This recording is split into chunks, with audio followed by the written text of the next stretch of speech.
Welcome to our channel stock for tomorrow. आज इस video में हम लोग शेयर और शेयर एनालिसिस के बारे में जानेंगे। तो पहले हम लोग जान लेते हैं कि शेयर किसे कहते हैं, शेयर का कॉन्सेप्ट क्या है। मान लीजिए आप 4 दोस्त एक पिज्जा के रेस्टोरेंट में जाते हैं, वहां पे पिज्जा ऑर्डर करते हैं, पर आपने डिसाइड किया है कि जितना भी प्राइस होगा उस पिज्जा का आप इक्वली कंट्रीब्यूट करेंगे। तो पिज्जा का जो प्राइस है वो था 800 रुपीज। तो आप लोगों ने कहा कि चलो, तो आप लोग 4 लोग थे, तो 4 लोगों ने 200 रुपए ईच कंट्रीब्यूट करके उस पिज्जा को ऑर्डर कर दिया। उस पिज्जा का हो गया 4 हिस्से। उस 4 हिस्सा में आपको मिला एक हिस्सा, जिसे हम लोग कहते हैं शेयर। और वो शेयर किसका है? वो शेयर उस पिज्जा का है। तो इन द सेम वे एक कंपनी का शेयर किसे कहते हैं? कंपनी की होती है कैपिटल। कैपिटल क्या होता है? पूंजी, जो हर बिजनेस को चलाने के लिए आवश्यक है। उस कैपिटल को कंपनी कई हिस्सों में बांट देती है, जिसे कहते हैं हम लोग शेयर। और आप उस शेयर को खरीदने के बाद उस कंपनी के प्रॉफिट में उतने के हकदार हो जाते हैं। जैसे कि आपने मान लीजिए 1% शेयर खरीद लिया है उस कंपनी के, तो आपको प्रॉफिट का 1% हिस्सा मिलेगा। अब आप समझिए मार्केट का कॉन्सेप्ट क्या होता है। मार्केट किसे कहते हैं? मार्केट वो प्लेस है जहां पे बहुत सारे बायर्स और सेलर्स आते हैं अपने अपने प्रोडक्ट्स को बेचने या खरीदने के लिए।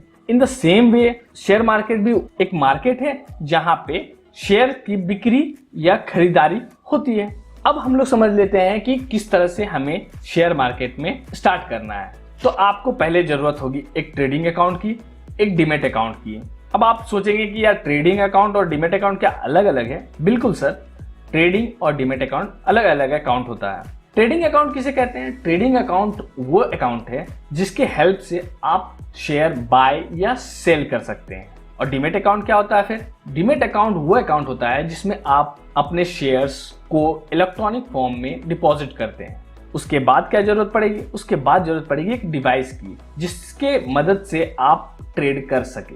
वो डिवाइस क्या क्या हो सकते हैं? स्मार्टफोन, कंप्यूटर, लैपटॉप, कुछ भी जो इंटरनेट से कनेक्ट होके आपको ट्रेड लेने में मदद कर सके। और इसमें इंटरनेट एक बहुत बड़ी भूमिका निभाता है। या फिर अगर ये सब आपके पास नहीं है तो क्या आप ट्रेड नहीं कर सकते? बिल्कुल नहीं, आप कर सकते हैं अपने डीलर के हेल्प से। हर एक स्टॉक ब्रोकर आपको एक डीलर प्रोवाइड करता है जिसके हेल्प से आप बाय या सेल कर सकते हैं। और तीसरी चीज जो सबसे ज्यादा इंपॉर्टेंट है वह है नॉलेज ऑफ स्टॉक मार्केट, जिसके लिए ये सीरीज मैंने शुरू किया है। अब हम लोग जानते हैं कि स्टॉक को हम लोग बाय करना है, हमें सेल करना है, पर किस बेसिस पे बाय या सेल करना है? तो उस चीज को समझने के लिए हमें आना होगा एनालिसिस ऑफ स्टॉक पे। तो हम लोग कैसे स्टॉक एनालिसिस करते हैं? तो उसके 2 तरीके होते हैं बेसिकली। एक होता है फंडामेंटल एनालिसिस और दूसरा होता है टेक्निकल एनालिसिस। तो चलिए जानते हैं फंडामेंटल एनालिसिस किसे कहते हैं। फंडामेंटल एनालिसिस किसी भी कंपनी के वैल्यूएशन को कैलकुलेट करने को कहते हैं। सिंपल सी बात है कि किसी भी कंपनी का वैल्यूएशन को निकालना ही फंडामेंटल एनालिसिस है। अब ये वैल्यूएशन किस तरह से आप निकाल सकते हैं?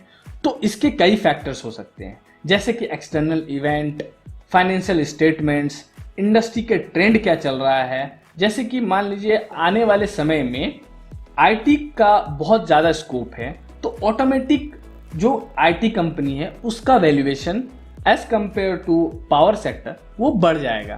तो इन सारे चीजों को मिला के एक कंपनी का वैल्यूएशन तैयार करते हैं। इसे ही हम लोग फंडामेंटल एनालिसिस कहते हैं।